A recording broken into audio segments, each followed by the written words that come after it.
much, Mr. Speaker.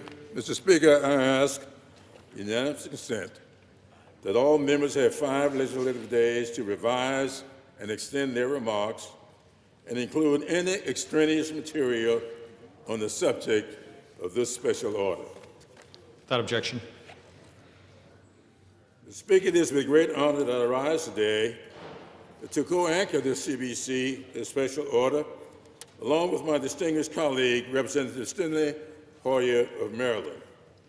For the next 60 minutes, members of the CBC have an opportunity to speak directly to the American people on the January 6th insurrection attack, an issue of great importance to the Congressional Black Caucus, the constituents we represent, and all Americans.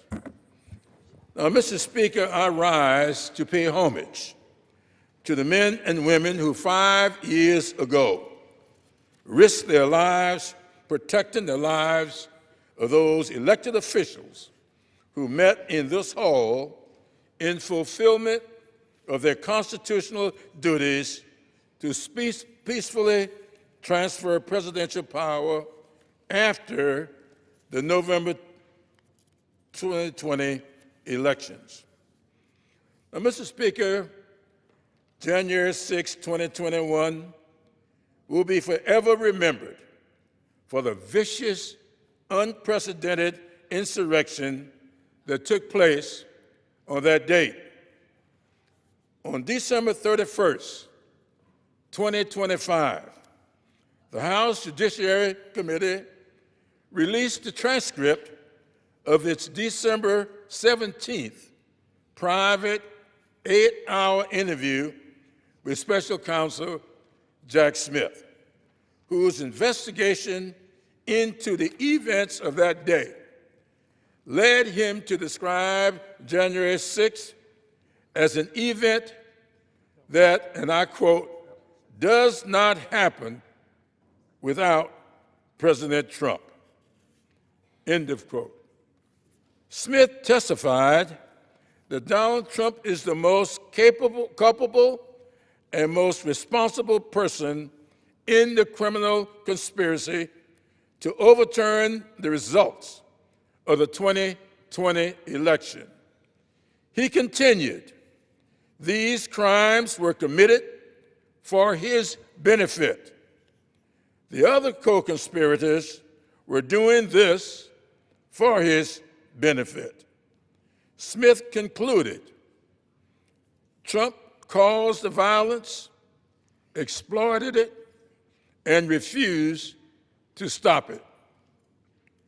Now, Mr. Speaker, I was in this hall on January 6, 2021, and was among those whisked away to an undisclosed location.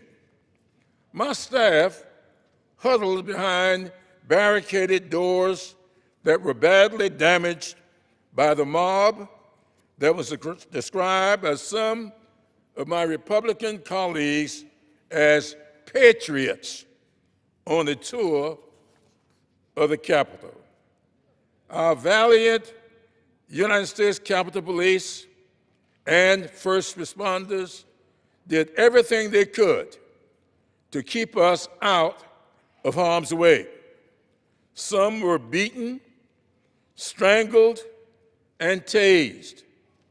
This building, the People's House, was trashed, damaged, and subjected to despicable acts. Members of Congress and their staffs feared for their lives. Some of the insurrectionists waved Confederate battle flags and exhibited Nazi symbols, and some brave American citizens died. A Republican senator, Senator Ron Johnson, said, by and large, it was a peaceful protest. Now, Mr. Speaker, this was not a peaceful protest. It was unadulterated violence. the President of the United States and all members of Congress take an oath to defend the Constitution from all enemies, foreign and domestic. That oath is a recognition of the fact that there will be times throughout history when we must deal with the enemy from within. On the second day of his presidency, President Trump granted blanket pardons and commutations to nearly 1,600 of the rioters who stormed this Capitol on January 6, 2021. The president decided that these perpetrators should be pardoned and not pay for their crimes. By pardoning these individuals, this president has made a mockery of the pardon process and smeared the oath he took to uphold the Constitution. These actions demonstrate a blatant disregard for our democratic principles and the sanctity of the vote.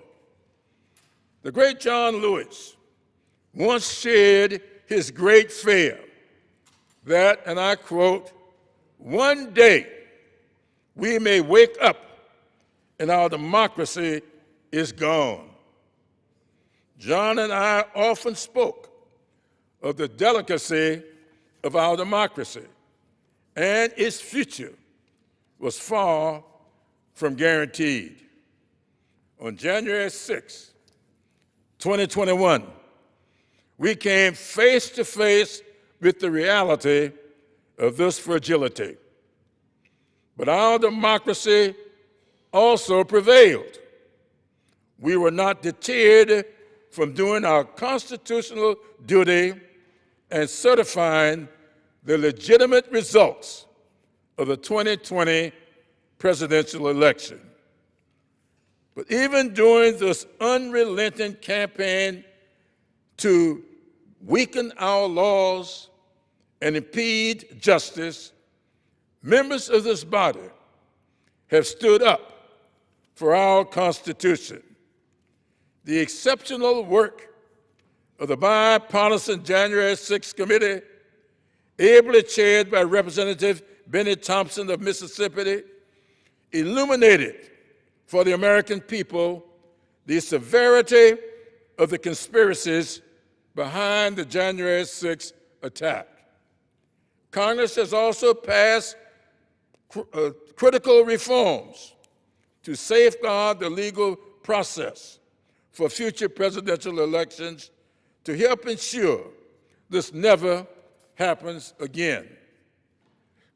Earlier today, the leader of our caucus, Hakeem Jeffries, held a special hearing to shed further light on the ongoing threats to free and fair elections and the threats to public safety posed by some of the violent criminals President Trump has let out of prison. The threat to our democracy that we witnessed 5 years ago has not lessened, and our obligations to be vigilant in its defense and steadfast in our pursuit of a more perfect union is as important as ever. The Constitution that binds this country together is a sacred document that has guided our pursuit of perfection for nearly 250 years.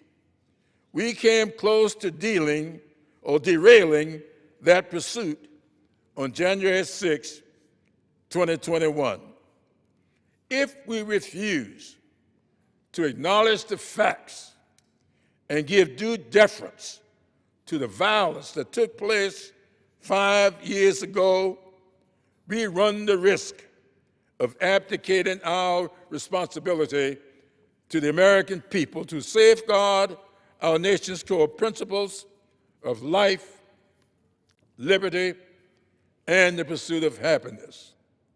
The insurrection of January 6th could very well be the worst domestic attack on our government since the Civil War, which ended in 1865. That insurrection incited much of my recently released third book entitled The First Eight, which chronicles the trials and tribulations of the 8 African Americans who served in Congress from my home state of South Carolina before me.